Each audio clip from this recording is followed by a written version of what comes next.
AP రాష్ట్ర వ్యాప్తంగా CM Jagan ఆధ్వర్యంలో వైసీపీ ఎమ్మెల్యే ఎంపీ అభ్యర్థుల మార్పులు చేపడుతున్నారు. ఈ నేపథ్యంలో పెనుగొండ నియోజకవర్గంలో ప్రస్తుతం ఎమ్మెల్యేగా ఉన్న శంకర్ నారాయణను, అనంతపురం పార్లమెంట్ అభ్యర్థిగా శంకర్ నారాయణను సీఎం జగన్ ప్రకటించారు. మరి ఈ సందర్భంగా ఎమ్మెల్యే శంకర్ నారాయణ అనంతపురంలోని వైసీపీ పార్టీ కార్యాలయంలో మీడియా సమావేశం నిర్వహించారు. రాబోయే ఎన్నికల్లో అత్యధిక మెజార్టీతో గెలుపొంది సీఎం జగన్ ను మళ్లీ గెలిపించుకుంటామని స్పష్టం చేశారు. రాష్ట్ర వ్యాప్తంగా సీఎం జగన్ ఆధ్వర్యంలో వైనాట్ 175 దిశగా వెళ్తున్నారు. అయితే మరోవైపు రాజకీయ సమీకరణాల నేపథ్యంలో పెనుగొండ నుంచి అనంతపురం పార్లమెంట్ అభ్యర్థిగా శంకర్ నారాయణ గారిని ప్రకటించిన పరిస్థితి. అయితే 2 ఎంపీ స్థానాలతో పాటు అనంతపురం జిల్లా వ్యాప్తంగా ఉమ్మడి అనంతపురం జిల్లాలో 2 ఎమ్మెల్యేల స్థానాలను ఇప్పటికే మార్చిన పరిస్థితి. ఇక్కడ ఆల్రెడీ 10 సంవత్సరాలు పనిచేసిన శంకర్ నారాయణ గారి అనుభవం ఎంతో గొప్పది. ఆయన ఏ విధంగా ముందుకు వెళ్తారనే దానిపై ఆయన మరిన్ని వివరాలు తెలుస్తుంది. రాత్రి లేట్గా చెప్తాను.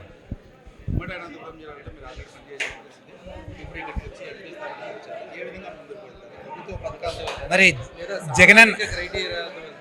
జగనన్న అందిస్తున్నటువంటి సంక్షేమ పథకాలు, జగనన్న చేసినటువంటి అభివృద్ధిని అజెండాగా తీసుకొని మరి వైఎస్ఆర్ కాంగ్రెస్ పార్టీ జగనన్న ప్రభుత్వం భవిష్యత్తులో చేయబోయే మంచి కార్యక్రమాలను అజెండాగా తీసుకొని ముందుకెళ్తాం.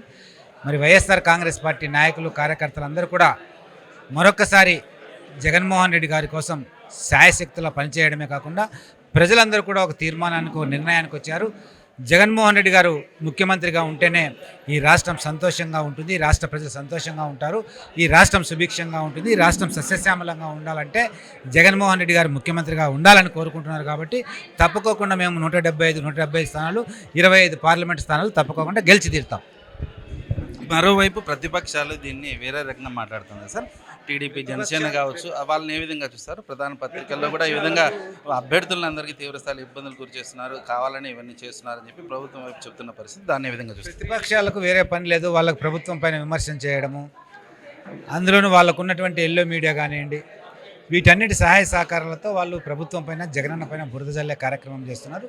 ప్రజలు ఒక కృతనిశ్చయంతో, దృఢ నిశ్చయంతో ఉన్నారు. తప్పుకోకుండా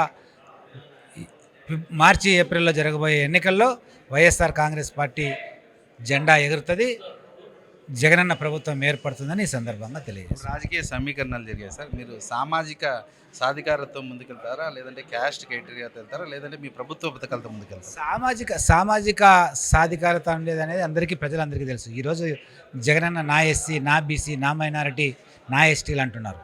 అది అందరికీ తెలుసు. ఎస్సీ, ఎస్టీ, బీసీ మైనారిటీలకు జగనన్న కల్పిస్తున్నటువంటి ఏదైతే ప్రాధాన్యత ఉందో అది ఈరోజు ప్రజలందరూ కూడా గమనిస్తున్నారు. వీళ్ళు ఎన్ని మాటలు చెప్పినా, కళ్ళబొల్లి మాటలు చెప్పినా, అబద్ధాలు చెప్పినా నమ్మే పరిస్థితుల్లో ప్రజలు లేరు. మరోవైపు కురుబ సామాజిక వర్గము హిందూపురం పార్లమెంట్లో ఎక్కువ ఉంది సార్.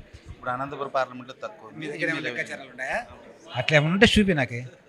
అట్లేం లేదు, అంతా ఉన్నారు, అక్కడ ఉన్నారు, ఇక్కడ ఉన్నారు అందరూ. ఇప్పుడు ఈ బీసీలను విడదీసే ప్రయత్నం చేయొద్దండి, బోయా కురుబను విడదీసే ప్రయత్నం చేయొద్దండి.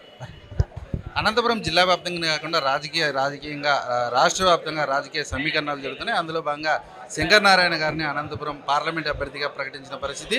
రాజకీయ సమీకరణాలతో పాటు సామాజిక సాధికారాలతో ముందుకు వెళ్తాలని చెప్పి శంకర్ నారాయణ గారు తెలియజేస్తున్నారు. ఆల్రెడీ ఇక్కడ 10 సంవత్సరాలు పనిచేసిన పరిస్థితి ఉందని చెప్పి తెలియజేస్తున్నారు. ఖచ్చితంగా ప్రభుత్వ పథకాలను ప్రజల్లోకి తీసుకెళ్లి తాను ఖచ్చితంగా విజయం సాధిస్తానని, రాబోయే ఎన్నికల్లో 2024 ఎన్నికల్లో 175 సీట్లు సాధిస్తామని చెప్పి తెలియజేస్తున్న పరిస్థితి. మరిన్ని అప్డేట్స్ కోసం కీప్ వాచింగ్ హిట్ టీవీ.